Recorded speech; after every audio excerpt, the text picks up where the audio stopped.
Hello दोस्तों, कैसे हैं आप लोग। आप सभी दोस्तों का आपके अपने यूट्यूब चैनल ज्ञान विद सिद्धार्थ पर स्वागत है। तो प्यारे दोस्तों, आज हम लोग भारतीय संविधान एवं लोक प्रशासन के बारे में पढ़ेंगे और वहाँ से कुछ ऐसे सिलेक्टेड क्वेश्चन करेंगे जो आपके एग्ज़ाम में आए हुए हैं और आते रहते हैं। ऐसे कुछ सिलेक्टेड क्वेश्चन हैं जो आपके एग्ज़ाम में हर बार कहीं से न कहीं से कूद पड़ते हैं।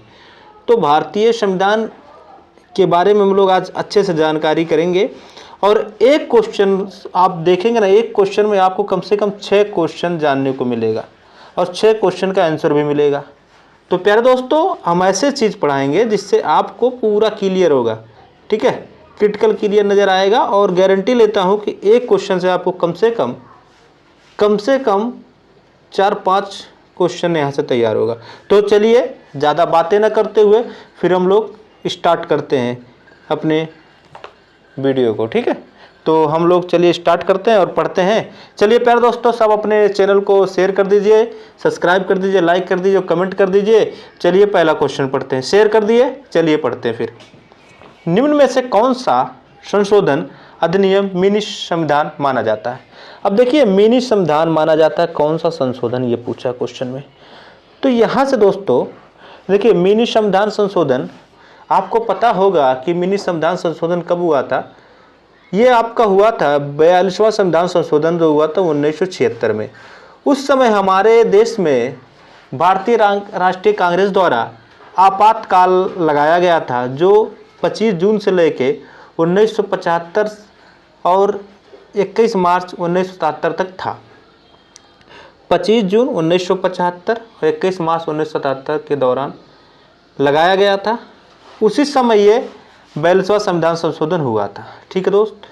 अब ये 42वां संविधान संशोधन जो माना जाता है कि ये इंदिरा गांधी अपनी महत्वाकांक्षी को पूर्ति के लिए किया गया था संशोधन। इसमें बहुत कुछ ज़्यादा संशोधन किया गया था, ठीक है। इसीलिए इसे लघु संविधान या मिनी कॉन्स्टिट्यूशन भी बोलते हैं, ठीक है। ये मिनी कॉन्स्टिट्यूशन ऑफ इंदिरा भी बोलते हैं इसे। तो ये चीज़ें आपको पता होना चाहिए और उम्मीद है आपको पता भी होगा। तो ये संविधान संशोधन कब हुआ था। 42वां संविधान संशोधन 1976 में हुआ था, पहली पॉइंट। और कब लगाया गया था, जब भारत में आपातकाल इंदिरा गांधी द्वारा लगाया गया था। प्रधानमंत्री उस समय तत्कालीन प्रधानमंत्री इंदिरा गांधी जी थी, जिनके द्वारा हमारा ये आपातकाल लगाया गया था। उसी समय हमारा 42वां संविधान संशोधन किया गया था। और वो आपातकाल 25 जून 1975 से लेकर 21 मार्च 1977 के दौरान ही हुआ था, ठीक है। और इस जो 42वां संविधान संशोधन था उसको पूर्ण रूप से कब लागू कर दिया गया था, 3 जनवरी 1977 में पूर्ण रूप से लागू भी कर दिया गया था। तो प्यारे दोस्तों, यहाँ से आप काफ़ी चीज़ें सीखने को मिला होगा। और इसका जो उसके जो द्वारा पेश किया गया था 42वां संविधान, HR गोखले द्वारा पेश किया था। HR गोखले द्वारा पेश किया गया था। तो प्यारे दोस्तों, यहाँ से आपको काफ़ी चीज़ें सीखने को मिला होगा। तो चलिए हम लोग नेक्स्ट क्वेश्चन देखते हैं प्यारे दोस्त। देखिए दूसरा क्वेश्चन क्या है, यहाँ से आप समझिए। भारत में क्वेश्चन है, भारत में एकल नागरिकता का जो अवधारणा है अपनाई गई है किससे, इंग्लैंड से, USA से, कनाडा से, फ्रांस से। तो मेरे दोस्तों, एकल नागरिकता जो अपनाया गया है, ये आपको पता है कि ब्रिटेन से लिया गया है, इंग्लैंड से लिया गया है। लेकिन दोस्तों यहाँ पे ये चीज़ें जानना होगा कि एकल नागरिकता हमारा वहाँ से लिया गया, मंत्रिमंडल प्रणाली भी हमारा जो होता वहीं से लिया गया है। कहाँ से, इंग्लैंड से लिया गया है, ठीक है। काफ़ी चीज़ें इंग्लैंड से लिया गया है, ठीक है। तो प्यारे दोस्तों, और फिर हमारा USA से क्या लिया गया, आपको पता है USA मूल अधिकार का जो भी है वो चीज़ें लिया गया USA से, ठीक है। और फिर कनाडा से आपको पता ही है दोस्तों, जो उच्चतम न्यायालय है उसका परामर्श जो है, ठीक है, परामर्श जो कनाडा से उच्चतम न्यायालय का परामर्श का जो प्रणाली है, ठीक है, परामर्श का जो निर्णयन है वो भी कहाँ से लिया, कनाडा से लिया गया। और फ्रांस से मेरे प्यारे दोस्त, और फ्रांस से हमारी जो चीज़ें थी वो हमारा भी लिया गया है, फ्रांस से भी लिया गया है, ठीक है। कनाडा से तो आपको पता होगा, यूएसए से पता हो गया, और आपका आंसर क्या होगा, ये इंग्लैंड से। ठीक है, तो एकल नागरिकता का अवधारणा अपनाई गई है इंग्लैंड से प्यारे दोस्त। ठीक, चलिए नेक्स्ट क्वेश्चन। यहाँ पे देखिए, ये क्वेश्चन आप समझने की कोशिश करिएगा प्यारे दोस्त। चलिए,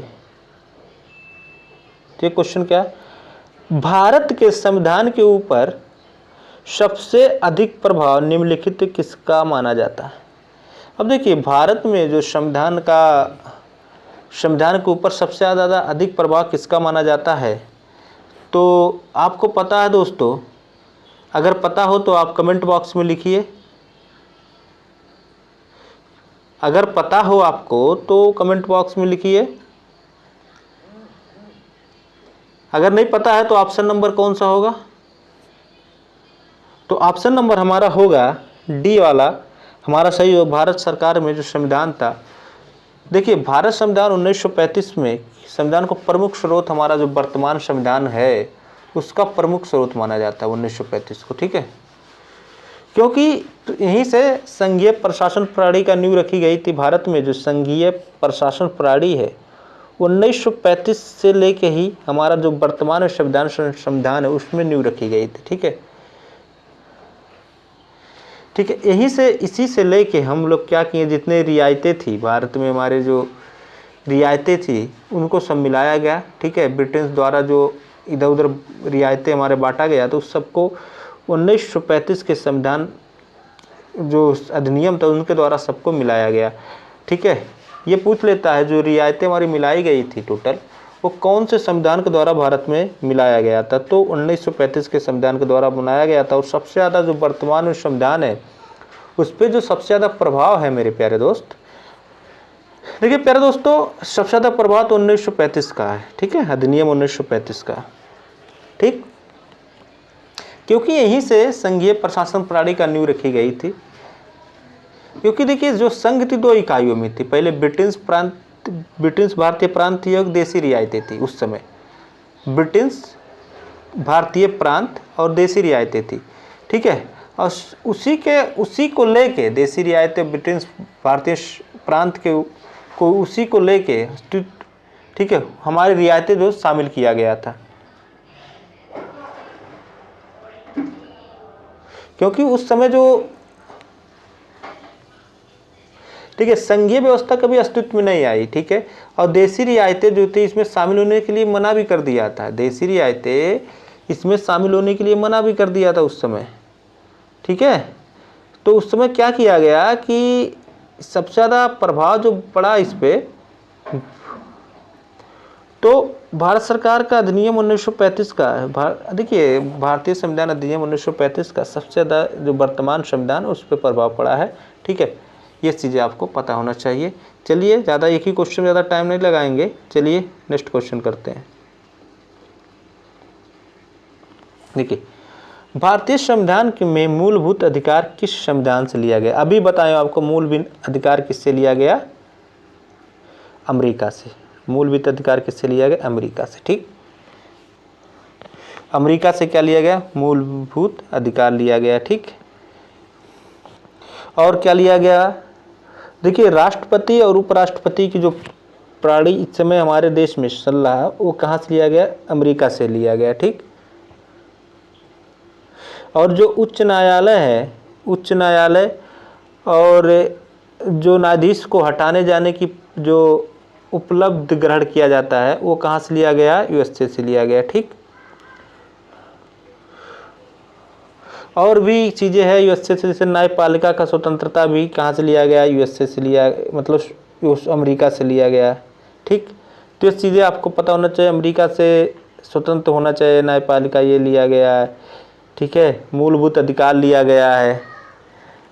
उपराष्ट्रपति पद और राष्ट्रपति पद पर महाभियोग का जो उच्चतम न्यायालय तथा उच्च न्यायालय के न्यायाधीश को हटाए जाने का उपबंध है ग्रहण किया जाना, ये भी कहाँ से लिया गया है, तो हमारा लिया गया है अमेरिका के संविधान से। ठीक है, तो काफ़ी चीज़ें अमेरिका के संविधान से लिया गया दोस्तों, ये चीज़ आपको बता दिया गया। चलिए क्वेश्चन पढ़ते हैं। ये क्या है क्वेश्चन, भारत में त्रिस्तरीय पंचायती राज का प्रणाली का प्रस्ताव किसने दिया था? तो भारत में जो पंचायती राज प्रणाली है उसका प्रस्ताव किसने दिया था? बलवंत राय मेहता समिति द्वारा ये प्रस्ताव पारित किया गया था प्यारे दोस्तों। और ये आपको पता है कि आपका 73वें संविधान संशोधन, देखिए ये बलवंत राय मेहता का जो प्रणाली पास किया गया था आपको पता है, ठीक है। और यहाँ पे एक चीज़ें जानने की आपको बहुत आवश्यकता है दोस्तों कि जो बलवंत राय मेहता थे, समिति हमारा बनाया गया, उसका मूल उद्देश्य था कि देश में कैसे पंचायती राज प्रणाली को लागू किया जाए, ठीक। तो इसको देखिए 1957 में क्या हुआ था? 1957 त्रिस्तरीय पंचायती राज प्रणाली का प्रस्ताव 1957 में अध्यक्षता में बलवंत राय मेहता की अध्यक्षता में किया गया था, ठीक है। किसकी अध्यक्षता में किया गया था? बलवंत राय मेहता की अध्यक्षता में। कब? 1957 में, ठीक। पंचायती राज प्रणाली कब लागू हुआ? वही 73वें संविधान संशोधन, ठीक है। चलिए और आगे बढ़ते हैं दोस्तों। अब देखिए लोकसभा में किसी विधेयक को धन विधेयक के रूप में प्रमाणित कौन करता है? कौन करता है प्यारे दोस्त? देखिए लोकसभा में किसी विधेयक को धन विधेयक के रूप में प्रमाणित कौन करता है? तो राष्ट्रपति करेगा? नहीं करेगा। प्रधानमंत्री नहीं, वित्त मंत्री नहीं, तो कौन करेगा भाई? लोकसभा अध्यक्ष करता है, ठीक है। धन विधेयक के रूप में प्रमाणित कौन करता है? तो लोकसभा अध्यक्ष करता है, ठीक मेरे प्यारे दोस्त। ये चीज़ें आपको अगर पता था तो ठीक है, नहीं पता है तो पता चल गया होगा कौन करता है? लोकसभा अध्यक्ष। ये क्वेश्चन बहुत इंपॉर्टेंट है, मोस्ट इंपॉर्टेंट क्वेश्चन है। तो ये चीज़ें आपको अच्छे से जानकारी हो गई होगी। तो चलिए फिर हम लोग क्या करते हैं, नेक्स्ट क्वेश्चन पे चलते हैं। देखिए हमारा जो अभी जो पीछे वाला क्वेश्चन था दोस्त, देखिए इसमें क्या था, जो पंचायती राज जो हमारे पंचायती राज प्रणाली है ना, वो कब हुआ था? पंचायती राज जो हमारा संस्थाएं थी,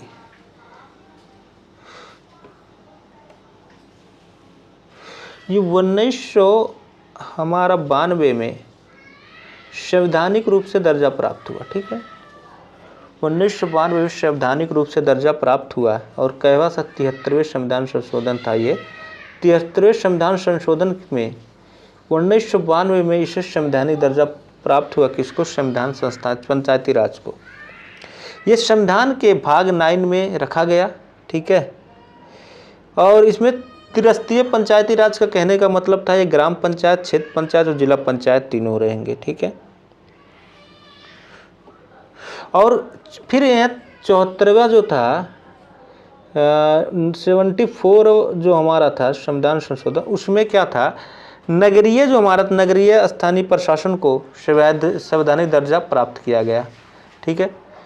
और ये देखिए 1957 में तो इसको अध्यक्षता में बलवंत राय मेहता की अध्यक्षता में तो लागू हुआ था, लेकिन पहली बार कहाँ पे लागू हुआ था? नागौर में, जो राजस्थान के नागौर में, राजस्थान में जो पड़ता है, ठीक है, नागौर राजस्थान में है। और ये कब हुआ था? 2 अक्टूबर 1959, ठीक, ये हुआ था, ठीक है दोस्तों। तो यहाँ से काफ़ी चीज़ें आपको सीखने को मिलेगा। पहले पंचायती राज किसके अध्यक्षता में हुई थी? बलवंत राय मेहता अध्यक्षता में 1957 में हुआ था। दूसरा क्वेश्चन यहाँ से आपका ये क्लियर हुआ कि ये कब संवैधानिक रूप से दर्जा प्राप्त हुआ? 73वें संविधान संशोधन 1992 में, ठीक है। पंचायती राज व्यवस्था का प्रणाली किया जिसमें 3 त्रिस्तरीय मतलब क्षेत्र पंचायत, ग्राम पंचायत और जिला पंचायत आते हैं, ठीक है दोस्तों। फिर यहाँ से फिर 74वां संविधान का संशोधन हुआ जब वहाँ नगरीय प्रशासन प्रणाली, नगरीय जो हमारा एक नगर पालिका है और आपका जो भी है नगर पालिका, ठीक है, नगर निगम, नगर निगम के लिए कितना आबादी होना चाहिए? 10 लाख से ऊपर। ठीक है, ये चीज़ें पता होना चाहिए आपको। चलिए काफ़ी चीज़ें जानने को मिला, तो लिए नेक्स्ट क्वेश्चन पे करते दोस्तों। यहाँ देखिए क्वेश्चन, ये देखने वाले क्वेश्चन बहुत बढ़िया क्वेश्चन है। ये आपको बता चुका हूँ, लोकसभा अध्यक्ष, ठीक है, बता चुका हूँ। ओके, यहाँ पे देखिए, संविधान को लिखने में कितना दिन लगे थे? ये तो सबके जुबान पर रटा हुआ, तो बताइए कौन सा है। थोड़ा टाइम लेके कमेंट करिए, कमेंट करिए, कमेंट करिए। ऑप्शन नंबर 2 साल 10 दिन 20 ये हुआ था, 2 साल 11 माह 21 दिन, कि 2 साल 11 माह 18 दिन। तो 2 साल 11 माह 18 दिन हुआ था संविधान को लिखने में कितना समय लगा था? 2 साल 11 माह 18 दिन। कौन लिखा था? भीमराव अम्बेडकर साहब, ठीक है, जो हम लोग को बहुत कुछ दे के गए। संविधान ना होता तो आज देश अच्छे से चल नहीं पाता और देश बहुत दिक्कत में होता। तो संविधान का बहुत बड़ा योगदान है देश को चलाने में भी, ठीक है दोस्तों। संविधान से ही सब कुछ चल पाएगा, ठीक है। चलिए दोस्तों आगे क्वेश्चन करते हैं। अब देखिए, कैबिनेट मिशन भारत आया। अब ये क्वेश्चन बहुत बढ़िया है, कैबिनेट मिशन भारत कब आया था?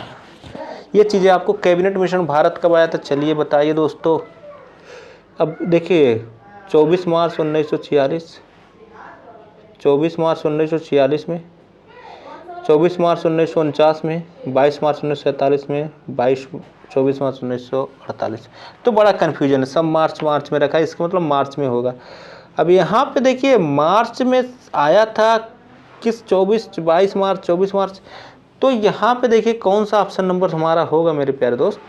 ये ऑप्शन नंबर हमारा ए हो जाएगा। 24 मार्च 1946 में हमारा क्या हुआ था? कैबिनेट मिशन भारत आया था मेरे प्यारे दोस्त, ठीक है। चलिए नेक्स्ट क्वेश्चन। अब ये क्वेश्चन देखिए, 9 दिसंबर 1946 को संविधान सभा की प्रथम बैठक के समय अस्थायी अध्यक्ष बनाया गया। यहाँ से क्वेश्चन कहती है अस्थायी अध्यक्ष बनाया गया। तो सत्येंद्र सिन्हा को, राजेंद्र प्रसाद को, बेनेगल नरसिम्हा राव को, जिसको BN राव हम लोग बोलते हैं, और भीमराव अम्बेडकर साहब को। तो प्यारे दोस्तों यहाँ से चीज़ें देखिए, किसको बनाया गया था, ये चीज़ें आप जानिए। देखिए, सत्यानंद सिन्हा तो हमारे थे ही, कौन थे? अस्थायी अध्यक्ष थे। लेकिन इनको कब बनाया गया? 9 दिसंबर 1946 में सच्चिदानंद सिन्हा को अस्थायी अध्यक्ष बनाया गया संविधान सभा की पहला बैठक में, ठीक है। तो ये भी पूछ लिया, संविधान सभा का पहला बैठक कब हुआ था? तो 9 दिसंबर 1946 में हुआ था। अस्थायी अध्यक्ष कौन थे? सत्यानंद सिन्हा। और फिर यहाँ से 11 दिसंबर 1946 में डॉक्टर राजेंद्र प्रसाद को अस्थायी अध्यक्ष बना दिया गया, ठीक है। अस्थायी, ये देखिए, ये अस्थायी अध्यक्ष किसको बना दिया गया था? अस्थायी अध्यक्ष बना दिया गया था हमारे डॉक्टर राजेंद्र प्रसाद जी को अस्थायी अध्यक्ष बनाया गया। कब? 11 दिसंबर 1946 को ही अस्थायी अध्यक्ष बना दिया गया, ठीक है। और फिर यहाँ से देखिए और भी चीज़ें जानिए। और बेनेगल नरसिम्हा राव क्या थे उस समय? हमारे संवैधानिक सलाहकार कौन थे? संवैधानिक सलाहकार हमारे BN राव थे, ठीक है। संवैधानिक सलाहकार हमारे भीम राव थे। और यहाँ पे जो प्रारूप समिति के जो अध्यक्ष थे भीमराव अम्बेडकर थे। प्रारूप समिति के अध्यक्ष भीमराव अम्बेडकर थे, ठीक है। तो ये चीज़ें आपको इतना पता हुआ। प्रारूप समिति के अध्यक्ष भीमराव अम्बेडकर। BN राव क्या थे उस समय? BN राव हमारे संवैधानिक सलाहकार थे। डॉक्टर राजेंद्र प्रसाद हमारे अस्थायी अध्यक्ष हुए 11 दिसंबर 1946 में। और अस्थायी अध्यक्ष जो थे वो 9 दिसंबर 1946 में सत्यानंद सिन्हा 2 दिन के लिए बनाए गए थे। तो यहाँ से काफ़ी चीज़ें आपको क्लियर हुआ। या क्वेश्चन बहुत ज़्यादा बार आता है अस्थायी अध्यक्ष में, लोग राजेंद्र प्रसाद को लगा के ही चले जाते हैं, अस्थायी पूछा रहता है। तो यहाँ पे कंफ्यूज नहीं होना। 2 दिन के लिए 9 दिसंबर 1946 को सत्यानंद सिन्हा को एक प्रथम संविधान का जो बैठक हुआ तो वहाँ पे अस्थायी अध्यक्ष बना दिया गया प्यारे दोस्तों। तो प्यारे दोस्तों आप वीडियो को शेयर कर दीजिए, ज़्यादा से ज़्यादा लोगों को तक पहुंचा दीजिए कि उनके पास ये क्वेश्चन पहुंचे और वो भी देखें। और बहुत सेलेक्टेड क्वेश्चन है दोस्तों, आप खुद पढ़ने के बाद आपको खुद अंदाज़ा लग रहा होगा, ठीक है दोस्तों। चलिए नेक्स्ट क्वेश्चन करते हैं। अब ये क्वेश्चन देखिए, प्रारूप समिति के अध्यक्ष थे, प्रारूप समिति के अध्यक्ष कौन थे? BN Rao, doctor Rajendra Prasad, Keshavananda Bharti, Abdul Kalam. तो प्रारूप समिति के अध्यक्ष कौन से मेरे दोस्तों?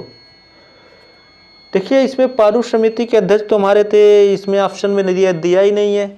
प्रारूप समिति के डॉक्टर भीमराव अंबेडकर, महान डॉक्टर भीमराव अंबेडकर थे, तो यहाँ पे नहीं दिया है, तो ये राजेंद्र प्रसाद जी को हटा दीजिए, यहाँ पे भीमराव अंबेडकर डॉक्टर, क्योंकि डॉक्टर यहाँ लिखा तो यहाँ लिखिए भीमराव अंबेडकर, डॉक्टर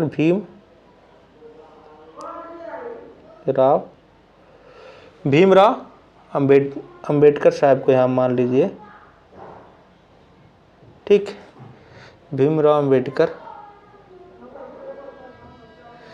तो यहाँ पे प्रारूप समिति के अध्यक्ष कौन थे? भीमराव अंबेडकर थे, ऑप्शन नंबर बी हमारा हो जाएगा। ठीक दोस्तों, अब देखिए BN राव, आपको बता दिया कि संवैधानिक सलाहकार थे BN राव। केशवानंद भारती क्या थे वहां पे? इन्होंने क्या किया था, जो सर्वोच्च न्यायालय द्वारा जो संविधान का आधारभूत ढांचे थे उसको प्रतिपादित किए थे केशवानंद राय। संविधान क्या, सर्वोच्च न्यायालय द्वारा जो संविधान के आधारभूत ढांचे थे उससे पूछ लेता है, बहुत पूछता है, प्रतिपादित कौन किया था? जो हमारे संविधान के आधारभूत ढांचे थे, उच्च सर्वोच्च न्यायालय द्वारा जो संविधान के आधारभूत ढांचे थे उसे कौन प्रतिपादित किया था? केशवानंद भारती किए थे। ठीक है, और ऑप्शन हमारा क्या हो जाएगा? ये वाला हो जाएगा कि प्रारूप समिति के भीमराव अंबेडकर साहब थे, डॉक्टर भीमराव अंबेडकर। अब्दुल कलाम आज़ाद कौन थे भैया? अब तो ये तो सब जानते हैं, पहले हमारे शिक्षा मंत्री, प्रथम शिक्षा मंत्री, आज़ाद भारत के प्रथम शिक्षा मंत्री अब्दुल कलाम आज़ाद थे। ठीक है, तो प्यारे दोस्तों, अगर ये वीडियो आपको पसंद आ रहा हो तो वीडियो को आप शेयर कर दीजिए, लाइक कर दीजिए और ज़्यादा से ज़्यादा लोगों के पास पहुंचाइए, सब्सक्राइब करिए।